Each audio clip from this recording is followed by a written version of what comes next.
तो आज मैं जिस बीएल ड्रामे को हिंदी में एक्सप्लेन करने वाली हूँ उसमें हमें पॉजिटिव टाइप के लव से लेकर एनिमीज टू लवर्स की केमिस्ट्री देखने को मिलेगी। वीडियो पसंद आए तो वीडियो को लाइक और हाइप करना। ह्योन नाम की एक लेडी बड़े ही एटीट्यूड में प्रोसिक्यूशन ऑफिस में एंटर करते हुए दिखाई जाती है, जो चिल्लाकर कहती है, यहाँ तुम में से ली कौन है। ये सुनकर ड्रामे का फर्स्ट मेन लीड ली कहता है, मैं हूँ। वो जैसे ही ह्योन के पास जाता है तो ह्योन उसके मुंह पर पैसे मारकर कहती है, चलो इन्हें पिक कर लो। ली नीचे बैठकर पैसे पिक करने लगता है और तभी ह्योन अपने बैग से ड्रिंक निकालकर उसके सिर पर गिराने लगती है। वैसे ली फाइन कलेक्शन डिपार्टमेंट में काम करता है और ये सीन देखने के बाद हमें पता चलता है कि वो अपने आप को डिफेंड नहीं कर पाता और बहुत इनोसेंट सा बंदा है। ह्योन कहती है, तुमने इतने से फाइन को कलेक्ट करने के लिए मुझे सुबह सुबह कॉल किया। तुम्हें रास्ते से साफ करना मेरे बाएं हाथ का खेल है। ये सब बोलकर वो वहाँ से चली जाती है। उसी डिपार्टमेंट का एक पर्सन ली के पास आकर कहता है, ह्योन के डैड ओसोंग ग्रुप के ओनर हैं, इसलिए वो इतना अकड़ती है। वो खुद भी कसिनो की डायरेक्टर है। सच में रिच लोग सबसे बेकार होते हैं। एक तो उसने फाइन नहीं दिया, ऊपर से यहाँ तमाशा करने चली आई। जल्दी जल्दी अच्छे से काम करके प्रमोट हो जाते हैं ताकि इस डिपार्टमेंट को बाय बोल पाएं और प्रोसिक्यूटर के इन्वेस्टिगेटर बन पाएं। ली तो उस पर्सन को थैंक्स बोलने के अलावा कुछ भी नहीं बोलता। अगले सीन में वो ऑफिस से बाहर आ रहा था कि तभी ड्रामे का सेकंड मेन लीड जू तेसॉन उसके सामने आ जाता है, जहां वो कहता है इन्वेस्टिगेशन के लिए ड्यूटी पर मिलते हैं। ये बोलकर वो वहां से चला जाता है, लेकिन एक पर्सन ली से कहता है, क्या आज तुम्हारी ड्यूटी तेसॉन के साथ है। वो एक नंबर का साइकोपैथ प्रोसिक्यूटर है, हमेशा एक ही फेस बनाकर रखता है। अगर उसके साथ काम करना है तो उसकी पर्सनल लाइफ के बारे में कुछ भी मत पूछना। वो किसी भी केस को पिक करके उस पर काम करने लगता है, लेकिन ली कहता है, कम से कम वो अपने काम में तो बेस्ट है और किसी को जस्टिस दिलवा पाना इतना इजी नहीं होता। लेकिन वो पर्सन कहता है, क्या तुमने सुयोन के केस के बारे में सुना है, जिसने खुद की ही जान ले ली थी। उस केस के पीछे तेसॉन का ही हाथ था, जिस वजह से उसे तो डिमोशन मिला ही, उसके चीफ को भी मिल गया। पर इतना सब कुछ सुनने के बाद भी ली कहता है, मैं तेसॉन की रिस्पेक्ट करता हूँ। वो पर्सन कहता है, बस अगर वो इतना ही अच्छा होता तो उसके साथ जो इन्वेस्टिगेटर काम कर रहा था वो इस टाइम पर अब्रॉड क्यों जाता। और मैं तो अब ये सोच रहा हूँ कि तेसॉन किस पर्सन को अपने साथ काम करने के लिए चूज करेगा, और कहीं तेसॉन हमारे डिपार्टमेंट में से तो किसी को पिक नहीं करने वाला। अगले सीन में रात को घर आने के बाद ली फ्रेश होकर थोड़ी देर के लिए सोफा पर बैठता है कि तभी उसकी आंख लग जाती है, जहां वो एक पर्सन को अपने सामने किसी को मारते हुए देखता है। तभी उसके फोन पर किसी की कॉल आती है और उसकी नींद खुल जाती है। वो कॉल पिक करता है तो दूसरी तरफ से एक पर्सन कहता है, हमें एक बॉडी मिली है। और इसके बाद हम ली और तेसॉन को साथ में देखते हैं, जो बॉडी को चेक करने जा रहे थे। डिटेक्टिव मा तेसॉन को बताता है, एक ड्रंक पर्सन को ये बॉडी मिली थी और ये पर्सन एक रशियन था। इसका नाम किम है और कोरिया में आए हुए इसे एक दिन से ज्यादा नहीं हुआ था। ज्यादा मात्रा में नशीला सब्सटेंस लेने की वजह से इसे कार्डियक अरेस्ट आया और इसकी जान चली गई। तेसॉन ली से बोलता है, चलो बॉडी को अच्छे से चेक करो। तो ली सब कुछ चेक करके कहता है,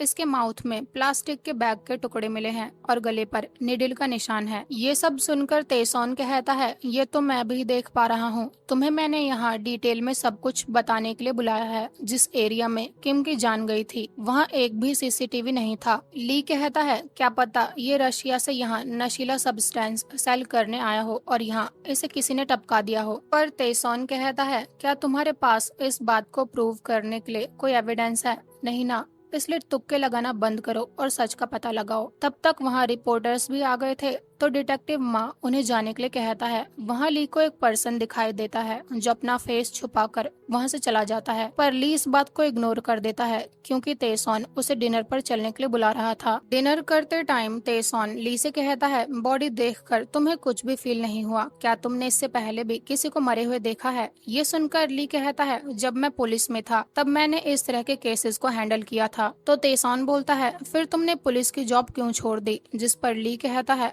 वो मैं वहाँ के एनवायरनमेंट में घुल मिल नहीं पाया। ये सुनकर तेसॉन कहता है, ये तो बड़े ही शर्म की बात है। वैसे अब तुम यहाँ आ ही गए हो तो रिग्रेट करने के लिए रेडी हो जाओ। ये बोलकर वो रेस्टोरेंट से बाहर चला जाता है। बेचारे ली ने तो अभी फूड फिनिश भी नहीं किया था, पर उसे भी वहाँ से जाना पड़ता है। अगले सीन में कार में ली तेसोन से कहता है, आज मुझे आपके साथ काम करके बहुत अच्छा लगा। जब मैं यूनिवर्सिटी में था तब मैंने आपके बारे में एक आर्टिकल देखा था। मैं आपकी बहुत रिस्पेक्ट करता हूँ। पर तेसोन ली से कहता है, मैंने ऐसा कोई काम नहीं किया है जिसके लिए मुझे रिस्पेक्ट मिलनी चाहिए। मैं तो कातिल को देखते ही उसे रास्ते से हटा देना चाहता हूँ, इसलिए ही तो मैं एक प्रोसिक्यूटर बना। हर कल्प्रिट यही बोलता है, मैं इनोसेंट हूँ, मैंने कुछ भी नहीं किया है, ये सब गलती से हो गया। और ये सब सुनकर मेरा खून उबलता है। चलो अब तुम मेरी कार से बाहर निकलो, कल मिलते हैं। ये सुनकर तो ली तुरंत कार से बाहर निकल जाता है और तेसोन वहाँ से चला जाता है। अगले दिन फाइन कलेक्शन डिपार्टमेंट में हर कोई ली को गुस्से में देख रहा था, क्योंकि उसे प्रमोशन मिल चुका था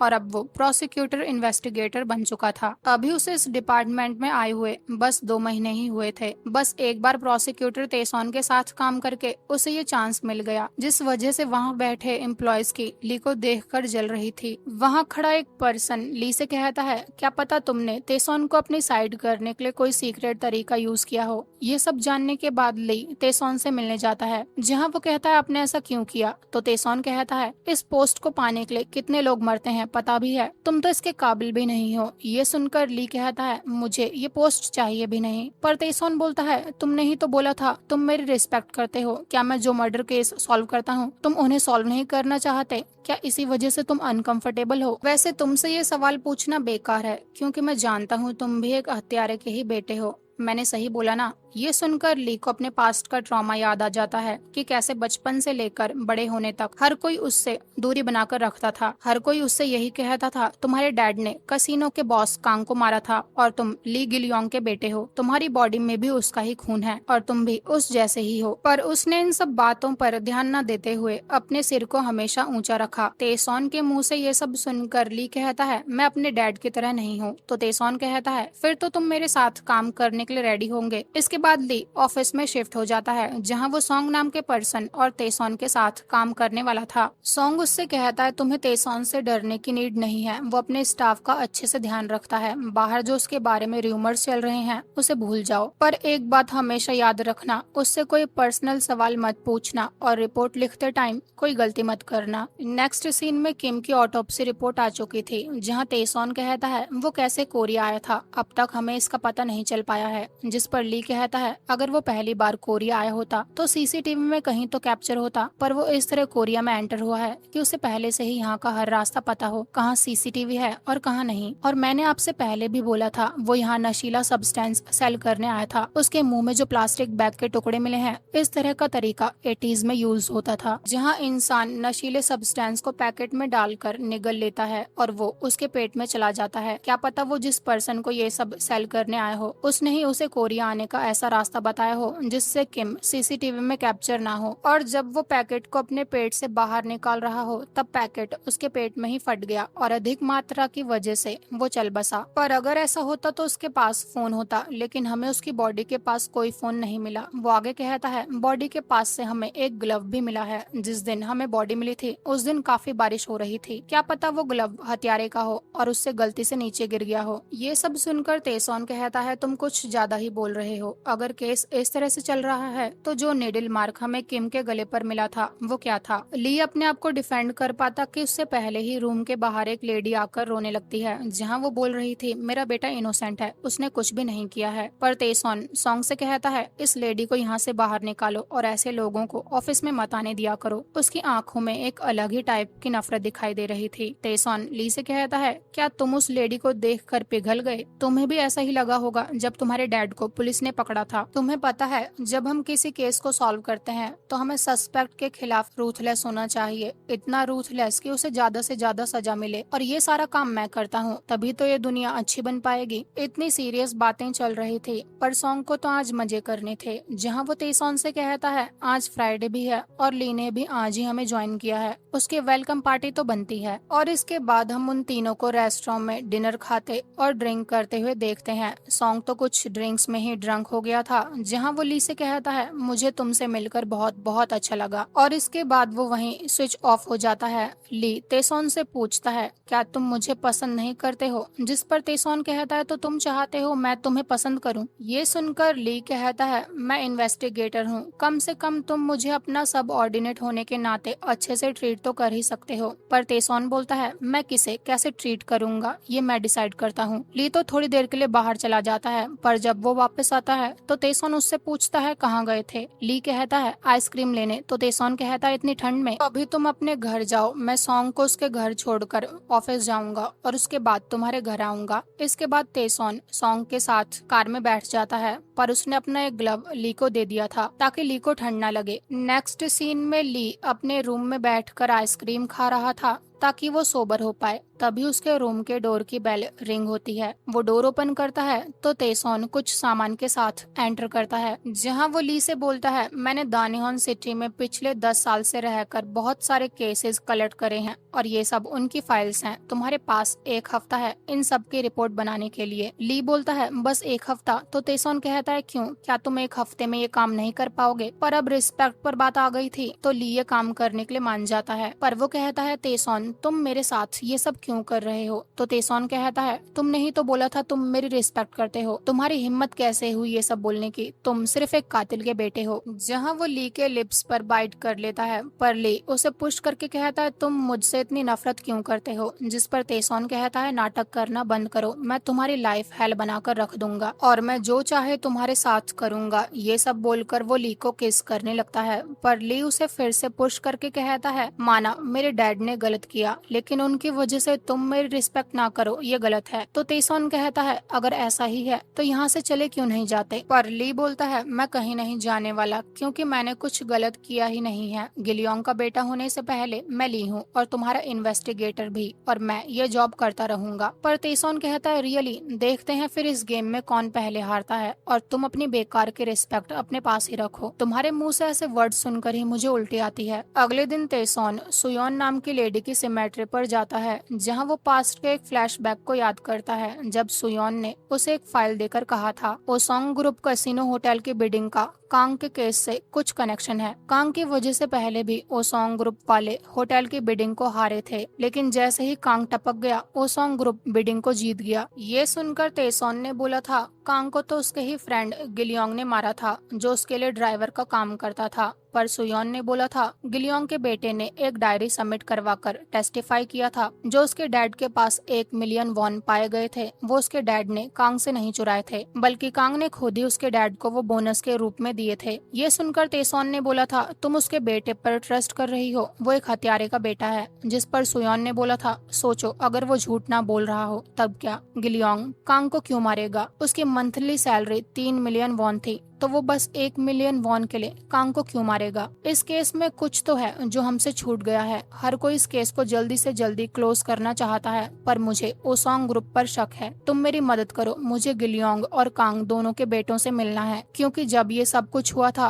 तब वो दोनों ही अपने घर पर थे। ये सुनकर तेसोन ने बोला था ठीक है मैं उनसे बात कर लूंगा। और इसके बाद तेसोन को पता चला था गिलियोंग का बेटा ली पुलिस यूनिवर्सिटी में चला गया है, जहाँ वो सोचता है क्या इसे अब भी लगता है इसका डैड निर्दोष है। ये सब पता करने के बाद वो सुयोन को कॉल करता है, तो वो तेसोन को कॉल ही पिक नहीं करती। तभी तेसोन को प्रोसिक्यूटर यून का कॉल आता है, जिससे उसे पता चलता है सुयोन ने खुद को मार डाला है। प्रेजेंट में इन सब बातों को याद करके तेसोन थोड़ा इमोशनल सा हो जाता है। सिमेट्री से बाहर आते टाइम वो डायरेक्टर तक को देखता है और उनसे पूछता है आप यहाँ क्यों आए हैं। तो तक कहता है जब मेरी सिस्टर छोटी थी तब वो इस दुनिया से चली गई, इसलिए मैं यहाँ आता रहता हूँ, और अगर तुम यहाँ सुयोन को विजिट करने आए हो तो तुम्हें यहाँ आना बंद कर देना चाहिए। तुम्हें यहाँ आने के बाद पेन ही फील होगा, इन सब की वजह से तुम कोल्ड बन चुके हो। दूसरी तरफ प्रोसिक्यूशन ऑफिस में ली केस रीड करते हुए कहीं जा रहा था, तो उसके फाइन कलेक्शन डिपार्टमेंट के कलीग्स में से एक कलीग उससे टकरा जाता है और ली से कहता है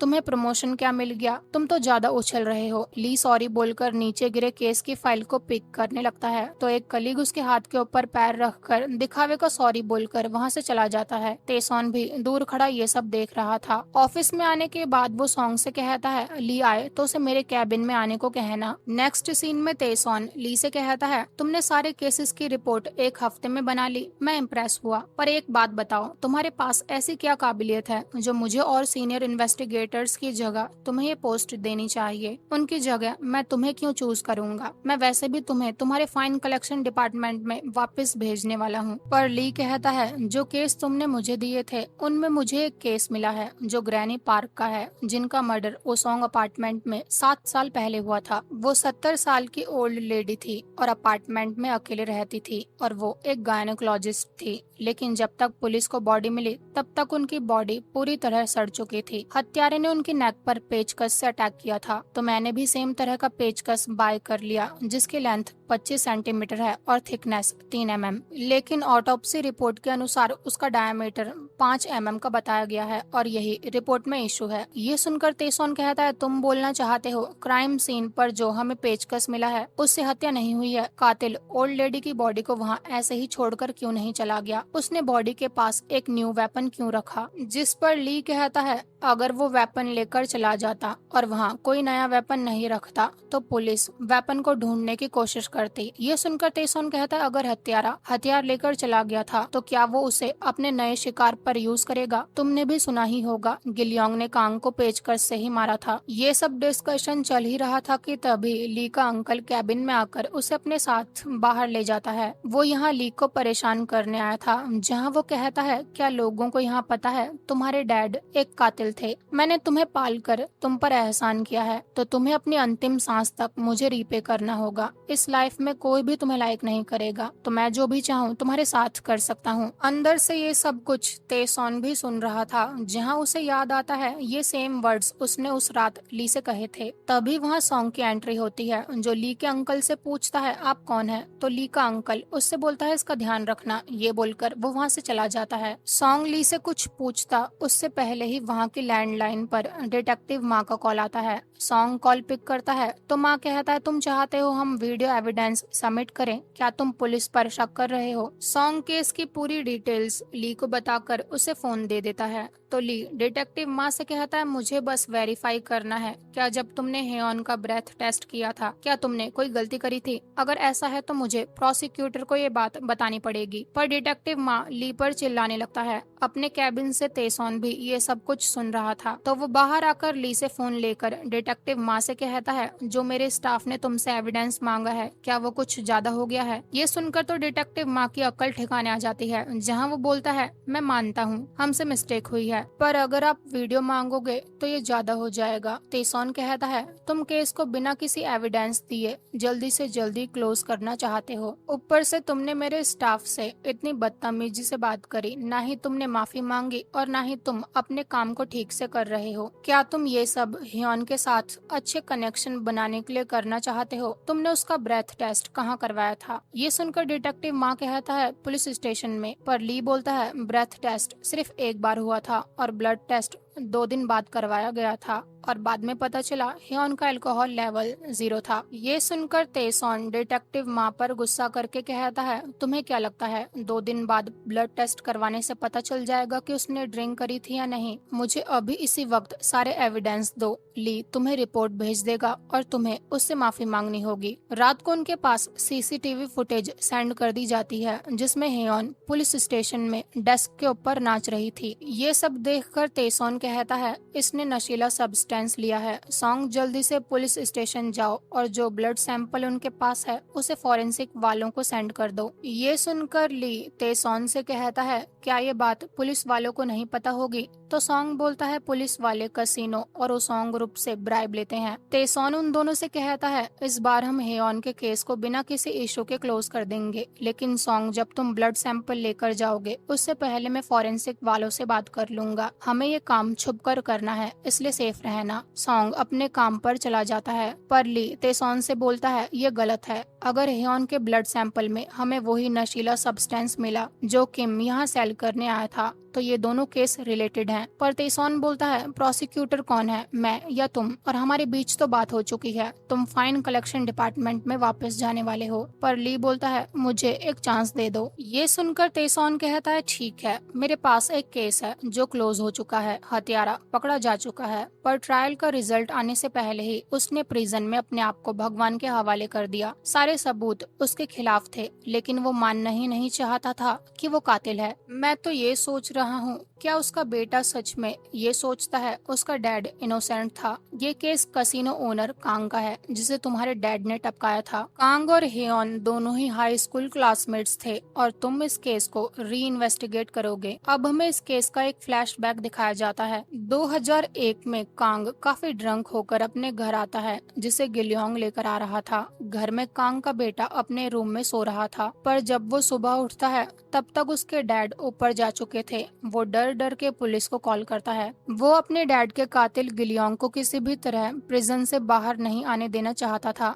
इसलिए उसने लॉ की स्टडी करी और वो प्रोसिक्यूटर बना। वो गिलियोंग के बेटे से भी रिवेंज लेना चाहता था, पर ली खुद पुलिस की जॉब छोड़कर उस तक आ गया और इसके बाद उस लड़के ने अपना प्लान चला। ये लड़का और कोई नहीं जू तेसॉन ही था और उसके डैड कांग को ली के डैड ने मारा था, इसलिए वो ली से इतनी नफरत करता है। प्रेजेंट में ली तेसॉन से कहता है तुम मुझे यूज करके अपने गोल को पूरा करना चाहते हो। तुम मेरे डैड के बारे में जानते ही क्या हो जो बार बार इस तरह की बातें करते हो। उसे देखकर तेसॉन अपने आप से कहता है ली को इस तरह देख मुझे अच्छा नहीं लगता, मुझे हर्ट होता है। माना मैं उससे रिवेंज लेना चाहता था, लेकिन इस केस की वजह से हम दोनों की ही लाइफ हेल बन चुकी है। जहाँ वो ली से बोलता है अपने इमोशंस को साइड रखो और सच को ढूंढने पर ध्यान दो, पर ली कहता है तुम्हारी प्रॉब्लम क्या है, तुम इस केस को लेकर इतना ऑब्सेस्ड क्यों हो। ये सुनकर तेसॉन कहता है क्योंकि मैं सच जानना चाहता हूँ, कातिल रियल में कौन था। ली बोलता है अगर मेरे डैड ही कातिल निकले तब क्या। तो तेसॉन बोलता है अगर यही सच होगा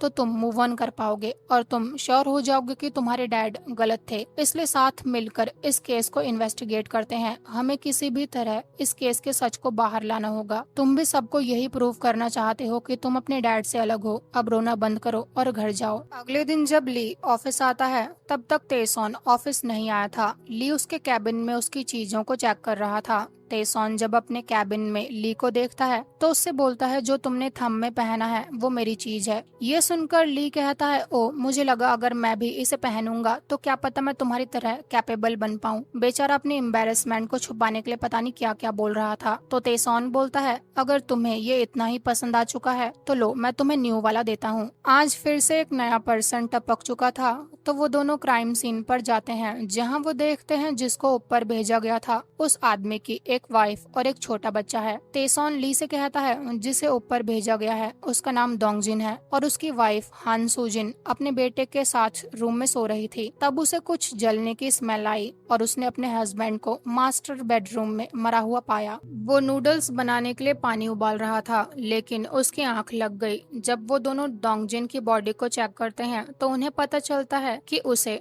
नाइफ से टपकाया गया है, लेकिन निशान को देखकर लग रहा था कातिल उसे मारने से पहले हेजिटेट कर रहा था। ली कहता है ये मुझे ड्रंक लग रहा है, क्या पता जब ये सो रहा हो तब इसे चाकू से निपटाया गया हो। वो दोनों घर से बाहर आते हैं तो सुजिन ली से बोलती है ह्योनसू ने मेरे पति को मारा है और इसके लिए उसने नाइफ का यूज किया है। पर तेसॉन ली से बोलता है चलो यहाँ से। ह्योनसू इस केस का पहला प्राइम सस्पेक्ट है क्योंकि उसने डोंगजिन के साथ देर रात तक ड्रिंक करी थी। इसके बाद वो हर हार्डवेयर की शॉप में जाकर ह्योनसू का फोटो उन्हें दिखाते हैं। सारे शॉपकीपर्स उन्हें बताते हैं इस पर्सन को हम जानते हैं, प्रिजन से बाहर आने के बाद अक्सर ये हमारी शॉप पर नाइफ की ब्लेड को ब्लंट करवाने आता था। वो सुजिन की फोटो भी शॉपकीपर्स को दिखाते हैं लेकिन कोई भी उसे पहचान नहीं पाता। अगले सीन में वो साथ बैठकर फूड खा रहे थे जहाँ डोंगजिन की ऑटोप्सी रिपोर्ट आ चुकी थी। ब्लंट नाइफ से उसे ऊपर पहुंचाया गया था। ये सुनकर तेसॉन कहता है ह्योनसू को शार्प ऑब्जेक्ट से डर लगता था और सारा शक उस पर है। पर ली कहता है जिस नाइफ से डोंगजिन को ऊपर पहुंचाया गया है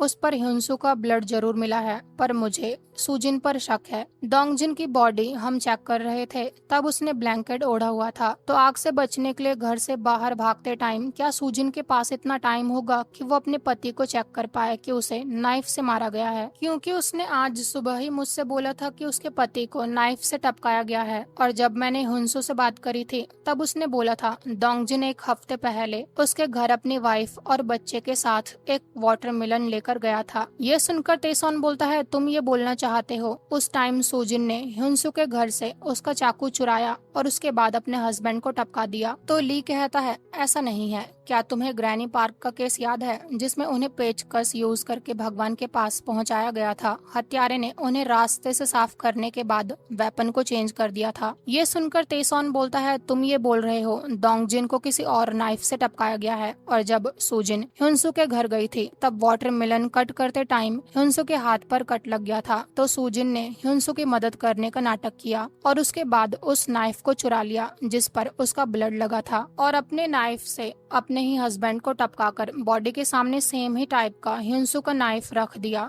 वैसे तुम्हारी बात एक हद तक तो ठीक है, लेकिन हमें वो नाइफ ढूंढना होगा जिससे डोंगजिन को मारा गया है। वो बात करते करते एक न्यू हार्डवेयर शॉप पर आ गए थे। तेसॉन शॉपकीपर से पूछता है, क्या आपके पास कोई नाइफ की ब्लेड ब्लंट करवाने आया था? ये सुनकर शॉपकीपर कहता है, एक लेडी आई थी, उसने बोला था नाइफ की ब्लेड बहुत शार्प है, जिस वजह से उसे एक बार चोट लग गई थी। शॉप में सीसीटीवी लगा हुआ था। वो दोनों शॉपकीपर से फुटेज मांग लेते हैं। ऑफिस आने के बाद वो फुटेज चेक करते हैं तो सुजिन उस शॉप में नाइफ की ब्लेड ब्लंट करवाने आए थे। ये देखकर तेसॉन कहता है, अब सुजिन फंसने वाली है, लेकिन पहले हमें वो नाइफ ढूंढना है जिससे उसने अपने पति को ऊपर भेजा है। वो दोनों बात कर ही रहे थे कि तभी तेसॉन को फुटेज में किम बैग के साथ कहीं जाते हुए दिखाई देता है, वही रशिया वाला बंदा जो ऊपर जा चुका है। ये देखकर वो ली से कहता है, पूरी सीसीटीवी फुटेज उस शॉपकीपर से लेकर आओ और वहाँ के लोगों को किम का फोटो दिखाकर उनसे पूछताछ करो। वो दोनों बात कर ही रहे थे और तभी वहाँ सॉन्ग की एंट्री होती है, जो उन दोनों से बोलता है, इतनी रात हो चुकी है लेकिन तुम दोनों फिर भी काम पर लगे हो। तेसॉन कहता है, हम दोनों घर जाने ही वाले हैं। सॉन्ग ली से बोलता है, हम दोनों एक ही प्लेस पर रहते हैं, चलो मैं तुम्हें घर छोड़ देता हूँ।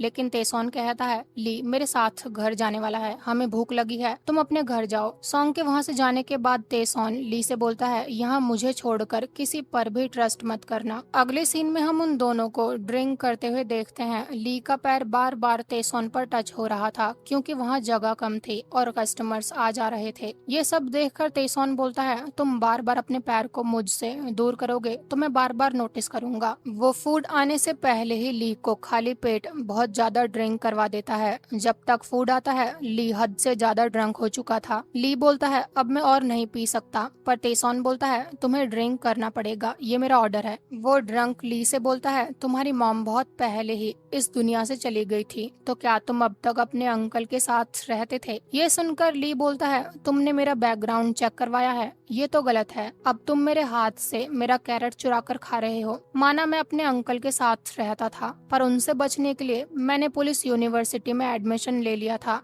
वैसे कल मुझे काम पर जाना है, इसलिए मैं घर जा रहा हूँ। लेकिन तेसॉन उसे इतनी ड्रंक हालत में घर जाने देता? इम्पॉसिबल। तेसॉन जब उसे घर लेकर आता है तो ली उसे बड़े ध्यान से देखने लगता है और इसके बाद उसे किस करने लगता है। ये देखकर तेसॉन कहता है, ये सब कुछ तुमने शुरू किया है, और इसके बाद हमें उन दोनों के बीच एक मस्त हॉट रोमांटिक सीन दिखाया जाता है। अगले दिन तेसॉन की नींद पहले खुल जाती है। ली के फोन पर उसके अंकल की कॉल आ रही थी, लेकिन तेसॉन ली का फोन स्विच ऑफ कर देता है और अगले सीन में वो सीधे प्रोसिक्यूटर यून के ऑफिस जाता है, जहां वो बोलता है, मुझे तुमसे एक फेवर चाहिए। होंग सुंगहो नाम का एक पर्सन मुझे बहुत परेशान कर रहा है। वो एक लॉन्ड्री बिजनेस चलाता है जो कॉर्पोरेट क्लाइंट्स के साथ डील करता है। तो गाइस, तुम्हें पता है ये होंग सुंगहो कौन है? ये ली का अंकल है। तेसॉन यून से बोलता है, तुम कॉर्पोरेट और इकोनॉमिक केसेस में एक्सपर्ट हो, इस पर्सन के बारे में तब तक पता करो जब तक तुम्हें इसकी कमजोरी न पता चल जाए। ये सुनकर यून बोलता है, इस पर्सन ने तुम्हारे साथ ऐसा क्या कर दिया? तो तेसॉन कहता है, इसने मेरे इम्पोर्टेंट पर्सन के साथ मैस किया है और मैं रिवेंज लेकर रहूंगा। यून स्माइल करके कहता है, तुम्हारे लिए वो भी कोई इम्पोर्टेंट?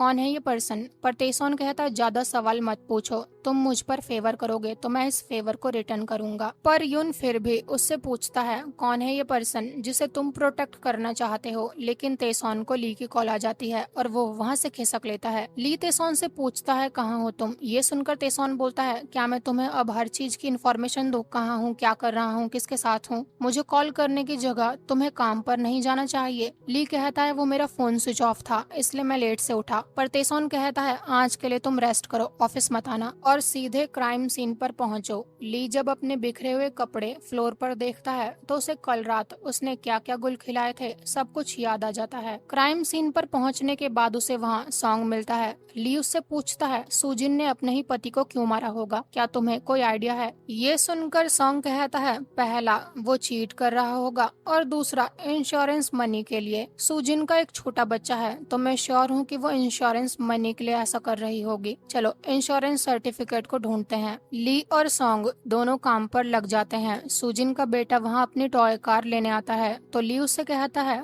तुम यहाँ नहीं आ सकते। वो बच्चा बोलता है ये मेरा घर है तो मैं यहाँ क्यों नहीं आ सकता? देखो मेरी कार कितनी कूल है, मैं इसे अपने साथ ट्रिप पर लेकर जाऊंगा। ली उससे पूछता है क्या तुम ट्रिप पर जा रहे हो? कब, कहाँ और किसके साथ? तो वो बच्चा कहता है प्लेन से, मॉम के साथ। वो आगे कुछ बोलता लेकिन तब तक वहाँ सुजिन अपने बेटे को ढूंढते हुए आ जाती है। सुजिन ली से पूछती है तुम यहाँ क्या कर रहे हो? ह्योंसू को पकड़ने के लिए क्या वो नाइफ काफी नहीं है? जल्दी से उसे प्रिजन में डालो। सॉन्ग को इंश्योरेंस सर्टिफिकेट मिल गया था। वो भागते हुए ली के पास आता है लेकिन सुजिन को वहाँ देखकर चुप हो जाता है। सुजिन के वहाँ से जाने के बाद सॉन्ग ली से बोलता है डोंगजिन के नाम पर 150 मिलियन वॉन का इंश्योरेंस है और अब वो मर चुका है तो ये मनी सुजिन को मिलेगी। ऑफिस आने के बाद ली तेसोन से बोलता है सुजिन ने मुझे सीन को चेक करते हुए देख लिया है और उसे हम पर ट्रस्ट नहीं है। ये सुनकर तेसोन बोलता है हमें उसके नाम का अरेस्ट वारंट इशू करना होगा। क्या तुम दोनों को नाइफ मिला? ली मना करता है तो तेसोन सॉन्ग से बोलता है पुलिस को सुजिन पर नजर रखने के लिए बोलो। सॉन्ग तो पुलिस को कॉल करने चला जाता है और तभी वहाँ डायरेक्टर तक की एंट्री होती है जो उन सबके लिए कॉफी लेकर आया था। तेसोन ली से बोलता है ये क्रिमिनल डिवीजन 2 के डायरेक्टर हैं। तक ली से बोलता है मैंने सुना तुम पुलिस में थे, आशा करता हूँ तुम यहाँ अच्छे से काम कर पा रहे हो। तेसोन मेरे लिए एक बेटे जैसा है तो उसका भी ध्यान रखना और अब मैं चलता हूँ। तक के वहाँ से जाने के बाद सॉन्ग गलती से ली के ऊपर कॉफी गिरा देता है। तेसोन के कहने पर वो मॉप लेने जाता है तो तेसोन ली की शर्ट के बटन ओपन करके कहता है तुम्हारी तो पूरी शर्ट वेट हो गई है। ली तो नर्वस फील करने लगता है।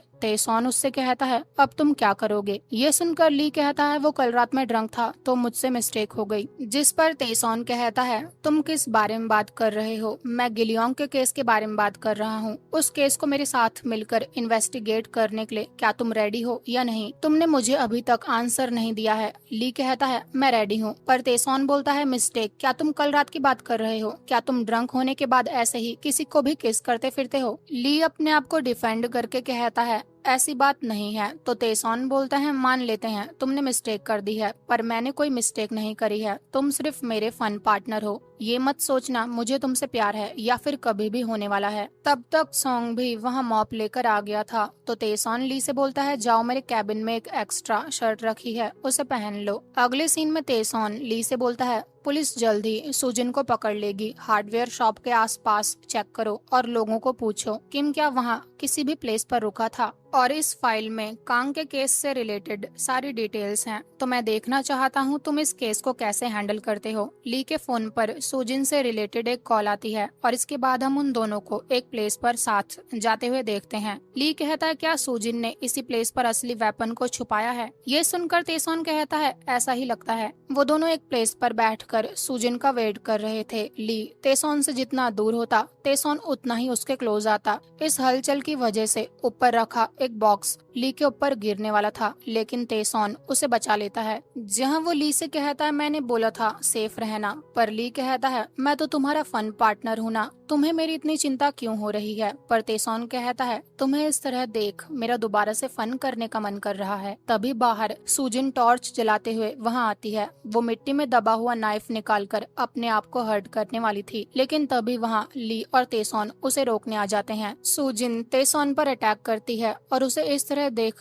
तेसॉन को अपने डैड की डेड बॉडी याद आने लगती है कि उन्हें कैसे मारा गया था और वो वहीं ब्लैंक हो जाता है। लेकिन ली उसे प्रोटेक्ट करने के लिए बीच में आ जाता है और सुजिन का नाइफ उसे लग जाता है। इसके बाद हम तेसॉन को हॉस्पिटल में देखते हैं, जो काफी वरीड होकर ली का डॉक्टर के रूम से बाहर आने का वेट कर रहा था। ली बाहर आता है तो तेसॉन उस पर टूट पड़ता है। वो कहता है, क्या तुम पागल थे? किसने बोला तुम्हें मेरे सामने आने को? ये सुनकर ली कहता है, मैं तुम्हारा इन्वेस्टिगेटर हूँ, तुम्हें प्रोटेक्ट करना मेरा काम है और वैसे भी मुझे ज्यादा डीप कट नहीं लगा है। जिस पर तेसॉन कहता है, आज से कभी भी फिजिकली या मेंटली किसी के लिए भी अपने आप को हर्ट करने की नीड नहीं है और सिर्फ मैं तुम्हें हर्ट कर सकता हूँ, तुम्हारे लिए यही काफी होना चाहिए। पर ली कहता है, सुजिन कहाँ है और उसके बेटे का क्या हुआ? तो तेसॉन कहता है, तुम अपनी चिंता करो, सुजिन को पुलिस ने पकड़ लिया है और उसका बेटा सेफ है, चलो मैं तुम्हें घर छोड़ देता हूँ। अगले सीन में ली घर आ चुका था, जहाँ वो अपने मन में सोचता है सिर्फ वो मुझे हर्ट कर सकता है। वो एक नंबर का साइकोपैथ है। वो 2 मिनट बैठा था, लेकिन तभी उसके फोन पर उसके अंकल की कॉल आती है, पर ली कॉल पिक नहीं करता। तो उसका अंकल उसे मैसेज करता है, क्या तुम प्रोसिक्यूटर यून को जानते हो? जल्दी से कॉल पिक करो। पर कॉल पिक करना तो छोड़ो, ली तो अपना मोबाइल स्विच ऑफ कर देता है। अगले दिन ली ऑफिस में तेसॉन से कहता है, हियोन की ब्लड टेस्ट रिपोर्ट पॉजिटिव आई है, इसका मतलब उसने नशीले सब्सटेंस का यूज किया था। वो दोनों अपने ऑफिस की तरफ आ रहे थे, जहाँ एक ओल्ड मैन खड़ा था।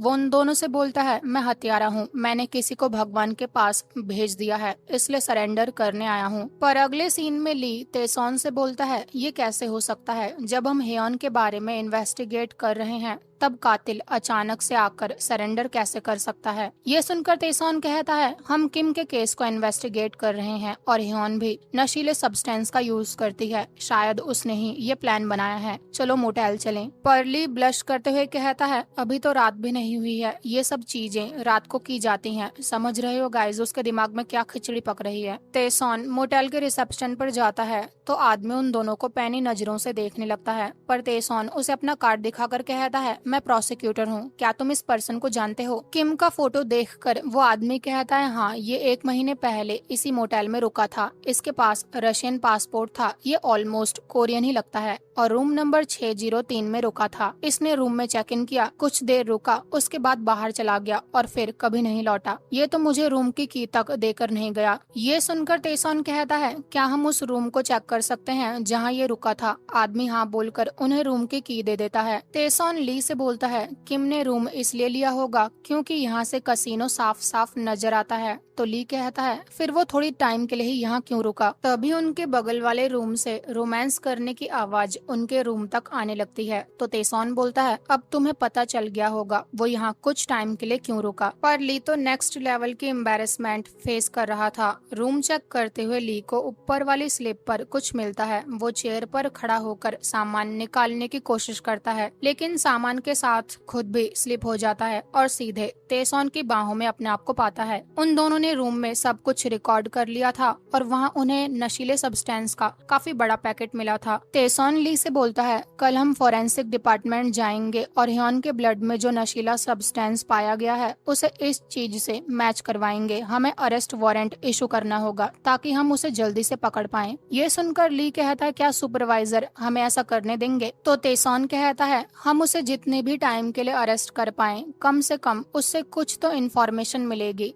लेकिन हियोन ने किम को मारा क्यों? क्या उसने जबरदस्ती उसके पेट में नशीला पैकेट डाला था? ये तो इम्पॉसिबल है क्योंकि किम की बॉडी के लिप्स पर कोई निशान नहीं थे। हो सकता है किम ने कुछ क्वांटिटी अपने पास रख ली हो और हियोन को डील के अनुसार सही क्वांटिटी नहीं दी हो। क्या इसलिए उसने ऐसा किया? डिनर करते टाइम भी तेसॉन इस बारे में ही सोच रहा था, जहाँ ली उससे कहता है, क्या हियोन ने किम को अकेले ऊपर पहुँचाया होगा और ओसोंग ग्रुप तो वैसे भी इस केस को कवर करने का पूरा ट्राई करेगा क्योंकि वो अपना नाम मिट्टी में मिलते हुए नहीं देख सकता। तेसॉन कहता है, जिस ओल्ड मैन ने अपने आप को किम का कातिल बताकर आज सरेंडर किया, क्या उसके फोन की कॉल्स में तुम्हें कुछ अजीब मिला? तो ली मना करता है। तो तेसॉन बोलता है, किम की बॉडी हमें जहाँ मिली थी वहाँ कितने लोगों ने किस किस नंबर पर कॉल किया, ये सब कुछ बेस स्टेशन पर जाकर चेक करो। तभी ली को सॉन्ग का टेक्स्ट आता है जो उससे पूछता है, तुम कहाँ हो, क्या हम दोनों साथ में डिनर करें? तेसॉन उससे पूछता है, क्या तुम्हारे अंकल का टेक्स्ट आया है? पर ली बोलता है, वो सॉन्ग का टेक्स्ट है। ये सुनकर तेसॉन कहता है, लगता है तुम सॉन्ग के साथ काफी क्लोज हो। जिस पर ली कहता है, वो मेरी अच्छे से टेक केयर करता है बस, और कुछ नहीं। पर अब आग लग चुकी थी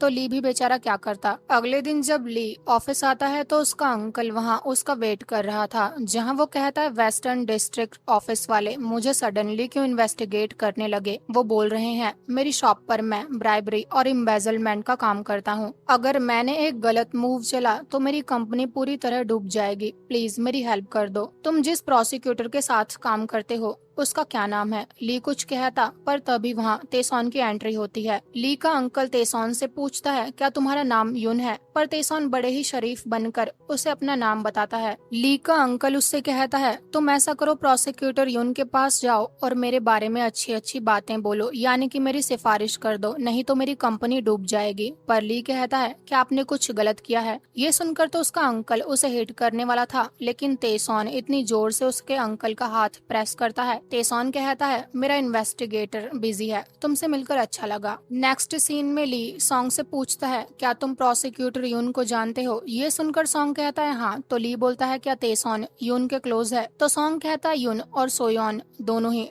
ट्विंस थे, यानी कि ब्रदर और सिस्टर। वो दोनों प्रोसिक्यूटर भी बने और तेसॉन सुयोन के काफी क्लोज था। लेकिन तुम तो जानते हो सुयोन अब इस दुनिया में नहीं है, लेकिन मुझे नहीं पता तेसॉन युन के कितना क्लोज है। सॉन्ग ली से पूछता है क्या तुम मेरे साथ वीकेंड पर मूवी देखने चलोगे? काम में बिजी होने की वजह से ली बिना सोचे समझे हाँ बोल देता है। इसके बाद ली तेसॉन के कैबिन में जाकर बताता है ह्योन के ब्लड टेस्ट में जो नशीला सब्सटेंस पाया गया था वो सेम सब्सटेंस है जो हमें किम के मोटेल रूम से मिला था। जल्दी जल्दी में वो कैबिन का डोर क्लोज करना भूल गया था, तो तेसॉन उसे डोर क्लोज करने को बोलता है और कहता है तुम थोड़ा सतर्क रहा करो। तेसॉन ली से कहता है इसका मतलब ह्योन ने किम से डील करी थी। तो ली कहता है जो क्राइम सीन पर हमें एक ग्लव मिला था मैंने उसे टेस्टिंग के लिए भेज दिया है। हमने लास्ट टाइम सिर्फ ग्लव के बाहर चेक किया था, लेकिन अब हम ग्लव को कट करके उस पर किस पर्सन का डीएनए है उसे चेक करेंगे। और मुझे ये नंबर मिला है जिस दिन हमें किम की बॉडी मिली थी उस दिन इस नंबर पर कॉल की गई थी। ये नंबर रशियन सिटीजन के नाम पर रजिस्टर्ड है, पर जिसका ये नंबर था वो उस रात रशिया में नहीं था। ये सुनकर तेसॉन कहता है ये तो बर्नर फोन का नंबर है। तेसॉन ली से बोलता है ह्योन का केस प्रोसिक्यूटर यून हैंडल करेगा, क्योंकि मैं नहीं चाहता तुम ह्योन के टारगेट बनो। ली कहता है यून की सिस्टर सोयोन थी राइट? तो तेसॉन कहता है हाँ, वो इस केस को हैंडल करेगा। तो उसके पास इसे हैंडल करने का रीजन होगा, क्योंकि सोयोन की डेथ तब हुई थी जब उसने ओसोंग ग्रुप को इन्वेस्टिगेट करना शुरू किया था। हमें इस केस को इन्वेस्टिगेट करने के लिए यून की जरूरत है। यून का नाम सुनकर ली अपने अंकल की कई बातों को याद करके तेसॉन से पूछता है क्या तुम यून के इतने क्लोज हो कि उससे पर्सनल फेवर मांग सको? पर तेसॉन मना कर देता है और कहता है ये टाइम पर्सनल बातें करने के लिए नहीं है, हमें ओसोंग ग्रुप की चेयरमैन ओमियोन से मिलना होगा और वो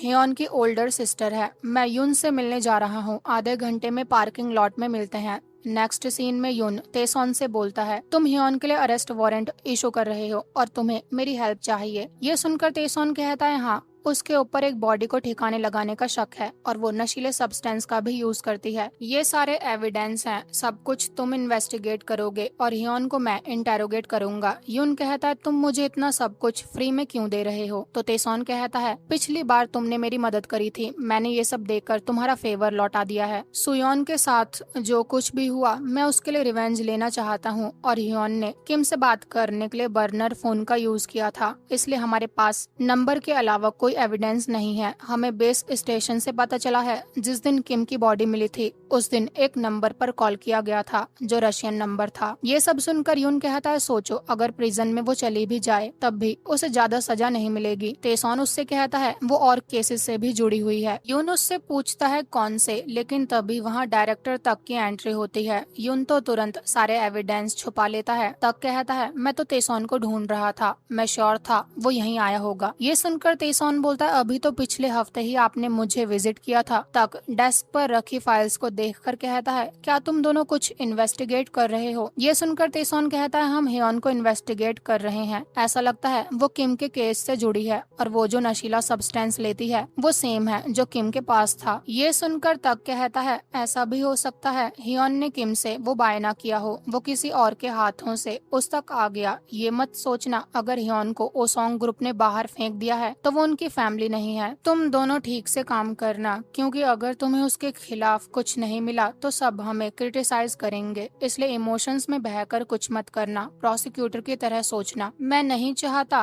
तुम दोनों का हाल भी सोयोन जैसा हो, तुम दोनों ही मेरे अपने लोग हो। तक तेसोन से कहता है, तुम जिस ली को इतना चैरिश करते हो उसे इस केस में बिल्कुल इन्वॉल्व मत करना, ये उसके लिए अच्छा नहीं होगा। अगले सीन में तेसोन और ली ओसोंग ग्रुप की चेयरमैन ओमियोन से मिलने जाते हैं। ओमियोन कहती है, सच में हियोन अब भी बच्चों जैसा बिहेव करती है, मैं तुम दोनों को पूरा सपोर्ट करने के लिए रेडी हूँ। तेसोन केस की सारी डिटेल्स ओमियोन को बताता है कि किम नाम के पर्सन की बॉडी हमें मिली थी जो नशीला सब्सटेंस सेल करता था, और वही सब्सटेंस हियोन के ब्लड टेस्ट में भी मिला है। हमें शक है हियोन का किम के केस से कुछ कनेक्शन है, पर क्या तुम मुझे बता सकती हो ऐसा कोई पर्सन जो ये सब करने में हियोन की मदद कर पाए, उसका कोई साथी या दोस्त, या फिर जिसे वो अपने काम के लिए अक्सर हायर करती हो। ओमियोन कहती है, वो लोगों को अच्छे से ट्रीट करे ये तो इम्पॉसिबल है, उसकी रेपुटेशन बहुत बुरी है। तो तेसोन पूछता है, क्या मैं जान सकता हूँ हियोन को ओसोंग ग्रुप से बाहर क्यों निकाल दिया गया था और उसका अपने डैड के साथ इतना बेकार रिलेशनशिप क्यों है। ये सुनकर ओमियोन कहती है, वो हमेशा से ऐसे ही थी, लेकिन हाई स्कूल में उसका एक बॉयफ्रेंड हुआ करता था और वो प्रेग्नेंट हो गई, पर बाद में उसने उस बच्चे को नॉक कर दिया था। डैड ने उसके बॉयफ्रेंड को उससे दूर करने की काफी कोशिश करी थी, पर सब कुछ बेकार रहा। तेसोन पूछता है, तुम्हारे डैड उन दोनों का ब्रेकअप क्यों करवाना चाहते थे। तो ओमियोन कहती है, हियोन के बॉयफ्रेंड ने अपनी ही सिस्टर को भगवान के पास भेज दिया था, ये बस एक र्यूमर था,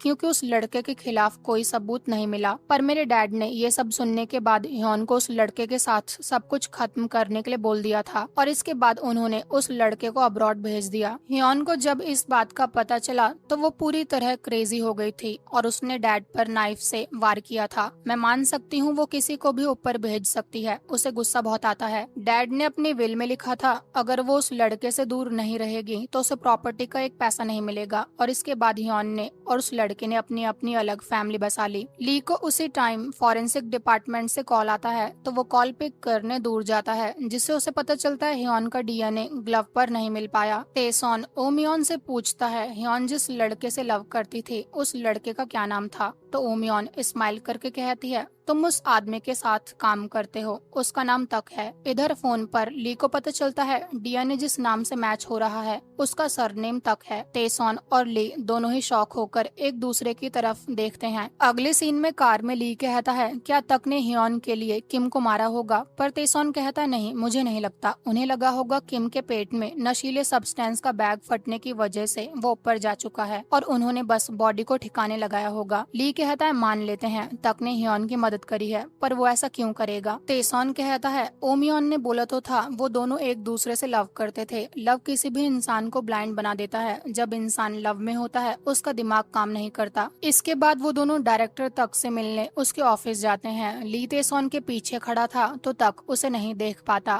तक कहता है, तेसोन मैं तुम्हें बुलाने ही वाला था, क्यों ना तुम ली को दूसरे डिपार्टमेंट में ट्रांसफर कर दो, हियोन का केस गिलियोंग का बेटा इन्वेस्टिगेट करे। ये बात सोचकर ही मुझे अजीब फील हो रहा है। पर तभी ली तेसोन के पीछे से बाहर आता है, जहां वो एक कॉफी कप को देखकर तक से कहता है, मुझे प्यास लगी थी इसलिए मैं यहाँ आया था। वो तुरंत कप को उठाकर पानी पीने का नाटक करता है। तक उससे कुछ बोलता उससे पहले ही ली ऑफिस से बाहर जा चुका था। कुछ देर बाद जब तेसोन ऑफिस आता है तो ली से पूछता है, वो कप कहाँ है। तो ली कहता है, मैंने उसे फोरेंसिक डिपार्टमेंट को सेंड कर दिया है और ग्लव के अंदर जो डीएनए मिला है उससे मैच करने को बोला है। और वैसे तुम सैड तो नहीं हो, क्योंकि अब तुम्हारा शक तक पर है, तुम उसे फादर की तरह देखते हो। पर तेसोन कहता है, तुम अपना मुंह बंद करो, मैं इन्वेस्टिगेट करके रहूंगा। पर ली कहता है, तुम्हारा तो हियोन के किसी भी केस से कुछ लेना देना नहीं है, तो तुम इन्वेस्टिगेशन क्यों करना चाहते हो। अगर तुम मेरी वजह से ये सब कर रहे हो तो रहने दो। पर तेसोन बोलता है, तुम ज्यादा हवा में उड़ना बंद करो, मुझे सच जानना है। हियोन जिस भी केस से रिलेटेड है मैं सब जानना चाहता हूँ, क्योंकि मैं एक प्रोसिक्यूटर हूँ। वीकेंड पर ली सॉन्ग से मिलने गया था, जहाँ सॉन्ग कहता है, तुम आजकल कितना बिजी रहने लगे हो, जल्दी से हियोन का केस सॉल्व हो जाएगा तो कितना अच्छा रहेगा। वैसे मूवी शुरू होने में अभी काफी टाइम है, तो चलो यहाँ मजे करते हैं। आज के दिन हम दोनों के ही सेल फोन बंद रहेंगे, आज हम कोई काम नहीं करेंगे। और इसके बाद वो क्लॉ मशीन से क्यूट क्यूट से टॉयज निकालते हैं और गेम्स खेलते हैं। जब वो शाम तक घर पहुँचते हैं तब बाहर बारिश हो रही थी। वो दोनों कंपनी के दिए हुए हाउस में अलग अलग फ्लोर पर रहते थे। सॉन्ग ली से पूछता है, मैं काफी अच्छा कुक करता हूँ, तो क्या तुम मेरे घर पर डिनर करने आओगे? पर ली जब अपना फोन ऑन करता है तो उसे तेसॉन के बहुत सारे मैसेजेस आए हुए थे, इतने सारे कि काउंट कर पाना मुश्किल था। ये सब देखकर ली सॉन्ग से कहता है, अगली बार करते हैं। ये बोलकर वो एलिवेटर से बाहर निकल जाता है। उसके रूम के बाहर तेसॉन खड़ा था। ली तो उसे देखकर डर जाता है, लेकिन तेसॉन कहता है, लगता है तुमने काफी इंजॉय किया है, तुमने मेरे कॉल्स क्यों पिक नहीं किए? ये सुनकर ली कहता है, सॉन्ग की वजह से। वो आगे कुछ बोलता कि तभी तेसॉन कहता है, इसका मतलब सॉन्ग ने तुम्हें फोन पिक नहीं करने दिया? ली बोलता है, हम मूवी देखने गए थे और कुछ नहीं। तो तेसॉन बोलता है, ठीक है, जाओ जाकर रेस्ट कर लो। पर ली उसका हाथ पकड़कर कहता है, तुम रूम में नहीं आओगे? ये सुनकर तेसॉन बोलता है, अभी तुम इस हाथ से दूसरे आदमी को बाय बोल रहे थे और अब मेरा हाथ पकड़ रहे हो। दूर हो जाओ मुझसे, मैं जा रहा हूँ, क्योंकि मुझे डर है अगर मैं यहाँ से नहीं गया तो तुम्हारी सारी खुशी यहीं हवा में उड़ जाएगी, और वैसे भी मैंने यहाँ खड़े रहकर अपना काफी टाइम वेस्ट कर दिया है। ये बोलकर वो वहाँ से चला जाता है। ली तेसॉन के सेंड किए सारे मैसेजेस रीड करता है, जिसमें तेसॉन ने लिखा था, कहाँ हो तुम? मेरा कॉल क्यों पिक नहीं कर रहे? क्या बात है? मैं तुम्हारे घर के बाहर हूँ, कहीं तुम्हारे साथ कुछ बुरा तो नहीं हो गया? मुझे अजीब अजीब सी फीलिंग आ रही है, मैं तुम्हारे लिए वरीड हूँ, कॉल तो पिक करो। सब कुछ रीड करने के बाद ली को पता चलता है तेसॉन उसका 3 घंटे से वेट कर रहा था। तो वो बारिश में भीगते हुए ही तेसॉन से मिलने भागता है। तेसॉन उसके लिए डोर ओपन करके कहता है, मैंने तुमसे बोला था अपने घर जाकर रेस्ट करो, फिर तुम मेरे पीछे क्यों आए हो? ये सुनकर ली कहता है, अगर मुझे पता होता तुम मुझसे मिलने आने वाले थे तो मैं सॉन्ग के साथ नहीं जाता। जिस पर जेलेसी में जल भुन चुका तेसॉन कहता है, तुम मुझे ये सब बताने यहाँ आए हो? मुझे ये सब सुनने में कोई भी इंटरेस्ट नहीं है, सो यहाँ से निकलो। पर ली कहता है, मैं कहीं नहीं जाऊंगा। तो तेसॉन कहता है, मैं तुम्हारा वेट करते करते अपना सब्र खो चुका हूँ, मैं तुम्हें बोल चुका हूँ यहाँ से चले जाओ। पर ली तो खतरों का खिलाड़ी है, तो वो शेर की टेरिटरी में अपना पैर रख देता है, और इसके बाद क्या होना था वो तुम खुद देख लो। अगले सीन में ली तेसॉन के हेयर ड्राई कर रहा था, तो तेसॉन कहता है, ठीक से करो। ये सुनकर ली बोलता है, क्या तुम जेलस हो क्योंकि मैं सॉन्ग के साथ डेट पर गया था? पर तेसॉन बोलता है, डेट? तुम दोनों डेट कर रहे हो, और तुमने कब ये खिचड़ी अपने दिमाग में पका ली कि मैं जेलस फील कर रहा हूँ? वो दोनों ही एक बेड पर सोने चले जाते हैं, जहाँ ली कहता है, तक तुम्हारे फादर जैसा है, वो मर्डर सस्पेक्ट हो सकता है, इस वजह से तुम सैड हो क्या? पर तेसॉन बोलता है, नहीं, मेरे दिमाग में एक बात चल रही है, शायद कांग को गिलियांग ने नहीं मारा था। अगली सुबह तेसॉन ली से बोलता है, मैंने पूरे केस को ऑर्गेनाइज कर लिया है। ये बंदा ह्योन का हस्बैंड है, जो हार्ट अटैक की वजह से ऊपर पहुंच गया था। उसके 3 दिन बाद ह्योन की पर्सनल गायनोकोलॉजिस्ट ग्रैनी पार्क ऊपर पहुंच गई, जिसे पेचकस से टपकाया गया था और वेपन को बदल दिया गया था, और ग्रैनी पार्क के कातिल ने सरेंडर कर दिया है। किम और ग्रैनी पार्क के केस में जिन 2 ओल्ड मैन ने सरेंडर किया है, दोनों ही माइन में काम करते थे। मान लेते हैं किम की मौत नशीला सब्सटेंस उसके पेट में फटने की वजह से हुई है, लेकिन इस दान्योन सिटी में ऐसी कौन सी जगह है जहां से लोग ये सब्सटेंस बाय कर सकते हैं? ये सुनकर ली कहता है, कसिनो से। तो तेसॉन कहता है, पता है माइनर फैमिलीज के ज्यादातर लोग दान्योन सिटी के किस प्लेस पर काम करते हैं? तो ली कहता है, कसिनो में। जिस पर तेसॉन कहता है, सारे केस ह्योन से कनेक्टेड हैं, यहाँ तक कि कांग का केस भी। उसको भी पेचकस से मारकर ही भगवान के पास पहुंचाया गया था। ह्योन, कांग और गिलियांग तीनों ही हाई स्कूल क्लासमेट्स हुआ करते थे। इसके बाद तेसॉन ली को कांग के घर पर लेकर जाता है और बताता है, जिस दिन कांग टपका था उसका बेटा रूम में सो रहा था, वो गहरी नींद में नहीं सोता था, और उसने अपने घर के डोर को 4 बार खुलते और बंद करते हुए सुना, यानी कि 2 बार लोग घर के अंदर आए और बाहर गए। मान लेते हैं पहली बार गिलियांग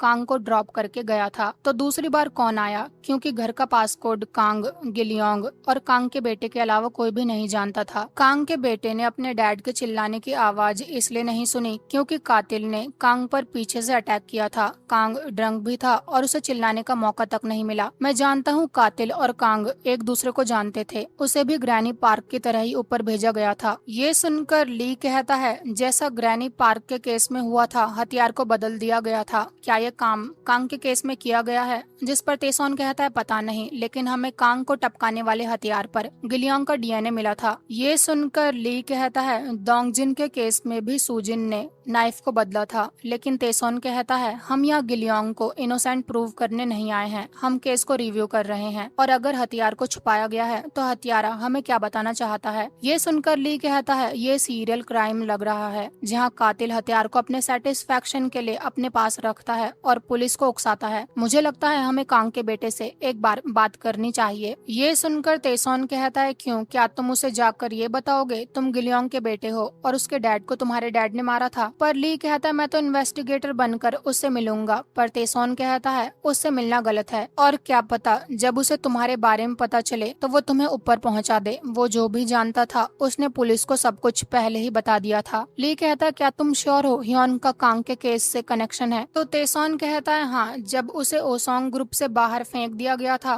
तब वो किसी भी तरह कसिनो होटल प्रोजेक्ट की बिडिंग जीतना चाहती थी, लेकिन कांग के जिंदा रहते हुए वो ये नहीं कर पाती। अगर ह्योन को कसिनो होटल प्रोजेक्ट मिल जाता तो ओसोंग ग्रुप को पूरे 20 बिलियन का फायदा होता। माना वो ओसोंग ग्रुप में वापस नहीं जा सकी लेकिन वो कसिनो की डायरेक्टर तो बन गई। तुम अपने डैड को इनोसेंट प्रूव करना चाहते हो और प्रूव करना चाहते हो कि तुम बेस्ट इन्वेस्टिगेटर हो, तो तुम्हें दो चीजों का पता लगाना होगा। पहला, कांग के घर में दूसरी बार किसने एंटर किया था और उस ग्लव पर किस पर्सन का डीएनए है। ये सब चल ही रहा था कि तभी ली को फोरेंसिक डिपार्टमेंट से कॉल आती है जिससे उसे पता चलता है ग्लव पर तक का डीएनए नहीं था, वो उसके बेटे का डीएनए है। ये सुनकर तेसोन कहता है तक ने जब अपनी वाइफ से शादी करी थी तब उसकी वाइफ का पहली शादी से ऑलरेडी एक बेटा है और वो तक का स्टेपसन है, लेकिन उन दोनों का डीएनए मैच होना तो इम्पॉसिबल है। इसका मतलब जब ह्योन हाई स्कूल में प्रेग्नेंट थी उसने अपने बच्चे को डिलीवर किया और तक ने उसे छुपा कर रखा। उन दोनों का साथ में एक बेटा है। ये सुनकर ली कहता है ग्रैनी पार्क ह्योन की गायनोकोलॉजिस्ट थी, कहीं उन्होंने ही तो ह्योन के बेटे को तो डिलीवर नहीं किया था।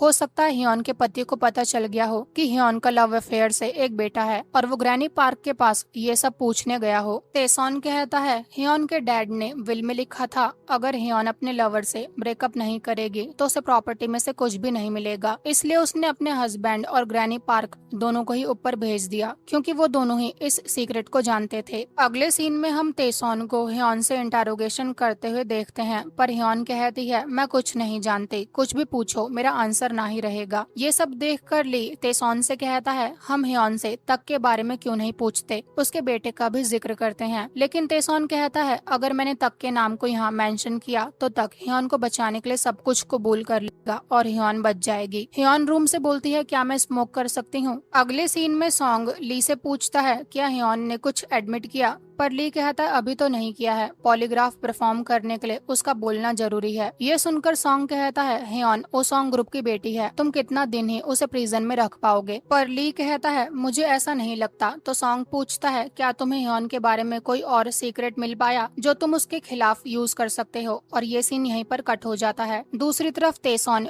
ह्योन को बता देता है तक और ह्योन का साथ में एक बेटा है। किम की बॉडी जहाँ मिली थी उस प्लेस पर हमें एक ग्लव मिला था जिस पर तक के बेटे का डीएनए है। ये सुनकर यून कहता है अब तक भी इस केस में इन्वॉल्व हो चुका है, तुम अरेस्ट वारंट को रोक दो, हम नॉर्मली पहले सब कुछ इन्वेस्टिगेट करते हैं, तक हमारा ही पर्सन है। पर तेसोन कहता है तुम तो ऐसे बोल रहे हो जैसे तुम उसके बहुत क्लोज हो, कहीं ऐसा न हो सारे एविडेंस केस शुरू होने से पहले ही गायब हो जाएं। दूसरी तरफ सॉन्ग ली से बोल रहा था क्या तुम मुझसे कुछ छुपा रहे हो, तुम हर टाइम तेसोन के साथ केस इन्वेस्टिगेट करते रहते हो, क्या तुम दोनों डेट कर रहे हो। ये सुनकर ली कहता है ऑफिस रोमांस से मुझे सख्त नफरत है। तो फिर वो सब क्या था गाइस जो हम देख रहे थे। तब तक वहाँ यून और तेसोन भी आ गए थे, उन्होंने भी ये बात सुन ली थी जहाँ यून ली को टीज करके कहता है तुम किसे डेट कर रहे हो। पर सॉन्ग कहता है हमारे पास इतना टाइम कहाँ है, हम तो काम के समुद्र में डूब चुके हैं। उन दोनों के जाने के बाद तेसोन ली से बोलता है तुम्हें ये ड्रिंक सॉन्ग ने दी है ना, क्या तुम्हारे पेरेंट्स ने तुम्हें नहीं सिखाया स्ट्रेंजर से फूड नहीं लेना चाहिए। ये सुनकर ली कहता है वो स्ट्रेंजर नहीं है। तो तेसोन बोलता है सही बोला, तुम तो उसके साथ डेट पर गए थे, तुम तो ऑफिस रोमांस से नफरत करते हो, पर देखो मेरे साथ भी हो और सॉन्ग के साथ भी, टू टाइमिंग करने में तुम्हें काफी मजा आ रहा है। पर ली कहता है ऐसी बात नहीं है। तो तेसोन बोलता है तो फिर हम दोनों डेट पर कब जाने वाले हैं? ली इस सवाल का जवाब दे पाता, लेकिन तभी उसका ध्यान ह्योन पर जाता है, जहाँ वो कहता है देखो वो स्मोकिंग कर रही है और वो किस प्रोडक्ट का यूज कर रही है, उसकी तरफ देखो। उसके बाद ली बोलता है किम की बॉडी में जो हमें निकोटिन लेवल मिला था वो बहुत ज्यादा क्वांटिटी में था। अगर वो स्मोक करता तब भी उसकी बॉडी में इतना निकोटिन लेवल नहीं पाया जाता। इसका मतलब सिरिंज में निकोटिन को डालकर उसके नेक में इंजेक्ट किया गया था। अब इंटेरोगेशन दोबारा से शुरू होता है, जहाँ तेसॉन हेयन को किम की पिक शो करके कहता है क्या तुम इस पर्सन को जानती हो? तो हेयन कहती है ये एक बॉडी है। तेसॉन कहता है तुम्हें पता है ये कैसे टपका? जिस पर हेयन कहती है अगर मुझे ये बात पता होती तो मैं तुम्हारी सीट पर बैठी होती। तेसॉन उससे पूछता है क्या कभी तुमने नशीले सब्सटेंस का यूज किया है? ये सुनकर हेयन हाँ बोलती है। तो तेसॉन पूछता है क्या तुमने वो बेकार का सब्सटेंस किम से बाय किया था? हेयन मना करती है। पॉलीग्राफ टेस्ट से सब कुछ पता चल रहा था कि वो झूठ बोल रही है। तेसॉन कहता है तुम कैसे स्मोक करती हो हम जानते हैं। क्या तुमने किम के गले पर निकोटिन इंजेक्ट किया था? ये सुनकर हेयन बोलती है तुम ये बोल रहे हो मैंने किम को टपकाया है? पर तेसॉन बोलता है नहीं, किम तो उसके पेट में नशीले पैकेट फट जाने की वजह से भगवान के पास पहुंच गया। लेकिन क्या पता तुमने निकोटिन इंजेक्ट करने के बाद उसे मरा हुआ समझ लिया हो और तुमने ही उसकी बॉडी ठिकाने लगाई थी ना? पर हेयन मना कर देती है, जो पॉलीग्राफ टेस्ट में साफ दिखाई दे रहा था कि ये भी एक झूठ है। तेसॉन उससे आगे पूछता है तुम्हारा हस्बैंड 7 साल पहले भगवान को प्यारा हो गया था, क्या सच में वो हार्ट अटैक से टपका था? हेयन हाँ कहती है। तो तेसॉन बोलता है तुम्हारी गायनेकोलॉजिस्ट भी उसके 3 दिन बाद टपक गई थी, क्या तुम ये बात जानती हो? हेयन मना करती है, पर तेसॉन कहता है तुम जिस सीक्रेट को छुपाना चाहती हो वो ग्रैनी पार्क जानती थी राइट? पर हेयन कहती है कौन सा सीक्रेट? अभी तक उसने हर सवाल का जवाब झूठ दिया था। तो तेसॉन कहता है मैं तुम पर ट्रस्ट करूंगा, तुमने किम को नहीं मारा है और किम की बॉडी जिसने डंप करी थी वो तुम्हारा बेटा है। ये सुनकर हेयन हंसकर कहती है मेरा कोई बेटा नहीं है। पर तेसॉन कहता है तुम्हारे डैड ये सब जानकर काफी खुश होंगे। वैसे खुश का तो पता नहीं पर परेशान जरूर होंगे क्योंकि उन्हें अपनी विल दोबारा लिखनी पड़ेगी। पर हेयन कहती है अगर मेरा बेटा होता तो पूरी दुनिया ये बात जानती, तुम कुछ भी बोल रहे हो। जिस पर तेसॉन कहता है अगर तुम्हारा बेटा तुम्हारे हस्बैंड के साथ होता तो पूरी दुनिया जानती, लेकिन तुम्हारा बेटा तो इस पर्सन के साथ हुआ है। ये सुनकर हेयन उस पर चिल्लाने लगती है, पर तेसॉन कहता है तुमने कुछ नहीं किया है, मुझे तुम्हारे बेटे को पकड़ना होगा। पर हेयन गुस्से में उस पर अटैक करके कहती है तुम अपने आप को क्या समझते हो? गार्ड्स आकर उसे तेसॉन से दूर करते हैं। तो तेसॉन गार्ड से कहता है इसने मुझ पर हाथ उठाया है और मैं ड्यूटी पर हूँ, इसे डिटेंशन सेल में डाल दो। पर हेयन तो जोर जोर से चिल्लाने लगती है। अगले सीन में यून तेसॉन से कहता है अभी तक हमारे पास रियल एविडेंस नहीं है, सिर्फ पॉलीग्राफी एविडेंस काफी नहीं है और सब कुछ प्रूव करने के लिए मुझे रियल प्रूफ चाहिए। रात को तेसॉन अपने ऑफिस में बैठकर तक के कॉल लॉग्स चेक कर रहा था। ली भी ऑफिस में बैठकर कुछ सोच रहा था। तेसॉन उससे पूछता है क्या बात है? तो ली कहता है हेयन काफी सैड थी, उसका लव सक्सेसफुल नहीं हो पाया और उसे अपना बेटा भी सीक्रेटली पालना पड़ा। ये सुनकर तेसॉन कहता है ये इमोशनल होने का टाइम नहीं है, हमें एविडेंस ढूंढना होगा, चलो अब घर चलते हैं। ली घर जाने के लिए रेडी होता है तो तेसॉन उसे रोककर कहता है क्यों ना आज हम तुम्हारे घर चलें। वो ली को सेड्यूस करने लगता है। जहाँ अब वो दोनों ली के घर जा रहे थे, वो दोनों आगे कुछ बातें करते कि तभी वहाँ हेयन आती है। तेसॉन उसे ली से दूर करके कहता है तुम्हें हमसे क्या चाहिए? तो हेयन कहती है सिर्फ तुम मेरे सीक्रेट के बारे में जानो, ये तो गलत है। जिस पर तेसॉन कहता है हम केस इन्वेस्टिगेट कर रहे हैं, हमें तुम्हारे सीक्रेट्स को जानने में कोई इंटरेस्ट नहीं है। पर हेयन कहती है क्यों ना मैं तुम दोनों को एक सीक्रेट बताऊं जो तुम एक दूसरे से छुपा रहे हो। गिलियोंग का बेटा ली है। ये सुनकर तेसॉन कुछ भी रिएक्ट नहीं करता। तो हेयन कहती है तुम तो ये बात जानते हो, ये तो बहुत बोरिंग है। तेसॉन ली को कार में जाने के लिए कहता है, पर हेयन कहती है तेसॉन का सीक्रेट तो सुन लो।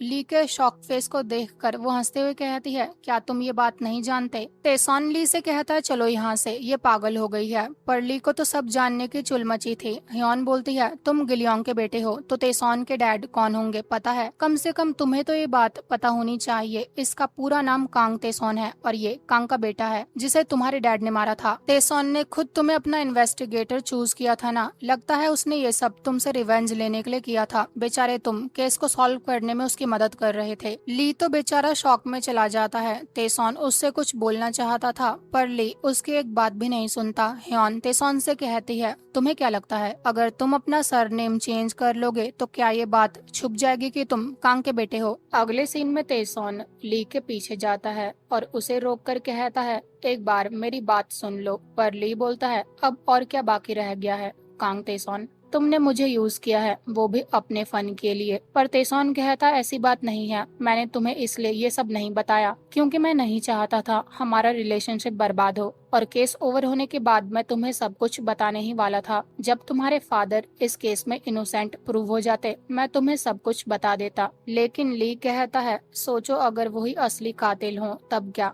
तब तुम मुझे बिना किसी एक्सप्लेनेशन दिए डंप कर देते और मुझ पर हंसते क्योंकि तुम्हारा रिवेंज पूरा हो जाता। ये सुनकर तेसॉन कहता है हाँ, मैं तुमसे रिवेंज लेना चाहता था, लेकिन जब मैं तुमसे मिला मुझे फील हुआ तुम्हारी लाइफ ऑलरेडी मिजरेबल है। मैंने तुम्हारे साथ जो कुछ भी किया है उसके लिए सॉरी। पर ली कहता है मैं अपने फादर की तरफ से तुमसे माफी मांगता हूँ। मैं हमेशा से कांग के बेटे से मिलकर उससे ये बोलना चाहता था, पर जब मैं कांग के बेटे से मिला तब मैं उसे पहचान नहीं पाया। उसके लिए सॉरी कांग तेसॉन, मेरे डैड की वजह से तुम्हारी लाइफ हेल बन गई, उसके लिए सॉरी। ये सुनकर तेसॉन कहता है तुम्हारी और मेरी लाइफ सेम ही है, इसलिए मिलकर इस हेल से बाहर निकलते हैं। पर ली उसके साथ काम करने से मना कर देता है और घर आकर बहुत रोता है। तेसॉन भी उसके रूम के बाहर ही बैठा था। अगले दिन सॉन्ग ली से मिलने उसके घर आता है, जहाँ वो कहता है मैंने सुना तुम बीमार हो, तुम्हारा फोन भी ऑफ आ रहा है, मैं तुम्हारे लिए पॉरेज और विटामिन्स लेकर आया हूँ, खा लेना और कल भी ऑफ ले लेना। दूसरी तरफ हम तेसॉन को एविडेंस रूम में देखते हैं, जहाँ सारे केसेस के एविडेंस रखे जाते हैं। पूरी रात वो वहीं था। आज तक जितने भी केसेस का प्रोसिक्यूटर था, तेसॉन सारे केसेस चेक कर रहा था। उसे केसेस चेक करते हुए पता चलता है एक केस में एनेस्थेटिक बॉटल गायब हो गई थी, और वो बॉटल की फोटो क्लिक करके फॉरेंसिक डिपार्टमेंट के एक पर्सन को सेंड कर देता है और उसे कॉल करके पूछता है अगर किसी पर्सन की मौत एनेस्थेटिक इंजेक्ट करने से हुई है तो क्या हम ये जान सकते हैं? जिस पर फॉरेंसिक डिपार्टमेंट का पर्सन कहता है अगर पर्सन की मौत के 3 घंटे के अंदर हम उसका ब्लड टेस्ट कर दें तो हम बता सकते हैं कि उसकी डेथ एनेस्थेटिक इंजेक्ट करने से हुई है। ये सुनकर तेसॉन को याद आता है हियोन के हस्बैंड की ऑटोप्सी उसके टपकने के 12 घंटे बाद हुई थी। तो वो फॉरेंसिक डिपार्टमेंट के पर्सन से पूछता है अगर ब्लड टेस्ट 12 घंटे बाद किया जाए तब क्या होगा? जिस पर वो पर्सन कहता है तब कहा जाएगा पर्सन की डेथ कार्डियक अरेस्ट की वजह से हुई है। और यहाँ हमें पता चलता है हियोन के हस्बैंड के मरने के कुछ दिन पहले एनेस्थेटिक बॉटल गायब हुई थी, और उसके कुछ दिन बाद हियोन का हस्बैंड टपक गया, और उसके 3 दिन बाद ग्रैनी पार्क की डेथ हो गई। हियोन के हस्बैंड की डेथ का रीजन कार्डियक अरेस्ट बताया गया था। तेसॉन ग्रैनी पार्क के फोन को लेकर अपने ऑफिस आ जाता है, लेकिन उसे उसमें कोई सबूत नहीं मिलता। सॉन्ग भी उसी टाइम ऑफिस में एंटर करता है, तो तेसॉन उसे ग्रैनी पार्क का फोन देकर कहता है इस फोन को फॉरेंसिक वालों के पास ले जाओ। अगले सीन में वो छुपकर तक के ऑफिस में एंटर करता है। तक अपने कलीग्स के साथ बाहर जा रखा था। ऑफिस की तलाशी लेते टाइम उसे वहाँ एक ऑर्फनेज का कार्ड मिलता है और एक पॉट में उसे इंजेक्शन भी मिलता है। तभी तक के ऑफिस में यून की एंट्री होती है। उसे देखकर तेसॉन चैन की सांस लेता है। अगले सीन में तेसॉन जिस ऑर्फनेज का उसे कार्ड मिला था वहाँ कॉल करके पूछता है क्या आपने किसी ऐसे पर्सन को ऑर्फनेज में लिया था जिसका सरनेम तक था? ऑर्फनेज वाले उससे ये सब चेक करने के लिए थोड़ा टाइम मांगते हैं। यून तेसॉन से कहता है मुझे पता चला है सुयोन जब ओसोंग ग्रुप को इन्वेस्टिगेट कर रही थी तब उसे परेशान करने वाला पर्सन तक का बैचमेट था। मुझे पता है ये सब तक ने हियोन को बचाने के लिए किया होगा, जिस वजह से मेरी सिस्टर मारी गई। अब हम कांग के केस को इन्वेस्टिगेट कर रहे हैं तो ली को सस्पेंड कर दिया जाएगा क्योंकि वो गिलियोंग का बेटा है, और कांग के केस में अभी तक कातिल गिलियोंग था और इसमें मैं ली की मदद नहीं कर पाऊंगा। ये सुनकर तेसॉन कहता है तब के लिए मैं कल अरेस्ट वारंट रिक्वेस्ट करने वाला हूँ। रात को ली जब अपने घर में सो रहा था तो उसके रूम की लाइट जलती है, जहाँ वो कहता है कौन है, क्या तेसॉन तुम हो? जब उसे वहाँ कोई नहीं दिखाई देता तो वो पानी पीने लगता है, पर तभी उसे विंडो के सामने किसी के होने का एहसास होता है, तो वो तुरंत तेसॉन को कॉल लगा देता है और उसी टाइम एक मास्क वाला पर्सन उस पर पीछे से अटैक करता है और कहता है सिर्फ तुम ही तेसॉन को अरेस्ट वारंट इशू करने से रोक सकते हो। तेसॉन ने ली की कॉल पिक कर ली थी, पर वो आदमी ली पर अटैक करने में लगा हुआ था, जहां ली उससे कहता है अभी इसी टाइम सरेंडर कर दो। लेकिन तब तक तेसॉन भी भागते हुए वहां आ जाता है, जो ली को सेव करता है। मास्क वाला पर्सन तक था, जो तेसॉन से कहता है ली सही पर्सन नहीं है, ये तुम्हें यूज कर रहा है। पर तेसॉन कहता है पिछले 10 साल से तुमने मुझे पागल बनाया है, जिस पर तेसॉन तक को ठीक ठाक पीट लेता है। तक कहता है अगर मुझे पता होता तुम मेरे लिए फ्यूचर में चलकर खतरा बन जाओगे तो मैं तुम्हें तुम्हारे फादर कांग के साथ ही उस रात ऊपर पहुंचा देता। पुलिस भी वहां पहुंच चुकी थी जो तक को लेकर वहां से चली जाती है। इसके बाद ली तेसॉन के हाथ पर मेडिसिन लगाता है। ली के गले के निशान देखकर तेसॉन उससे बोलता है तुम दूसरे प्रोसिक्यूटर ऑफिस में ट्रांसफर ले लो। जब से मैंने ये केस शुरू किया है मेरा सबसे बड़ा रिग्रेट ये रहा है कि तुम मेरी कमजोरी बन गए, और मुझे इस बात का रिग्रेट होता है कि मैंने तुम्हें इन सब चीजों में फंसा दिया। पर ली कहता है मुझे किसी बात का रिग्रेट नहीं है, मुझे तुम्हारे साथ रहना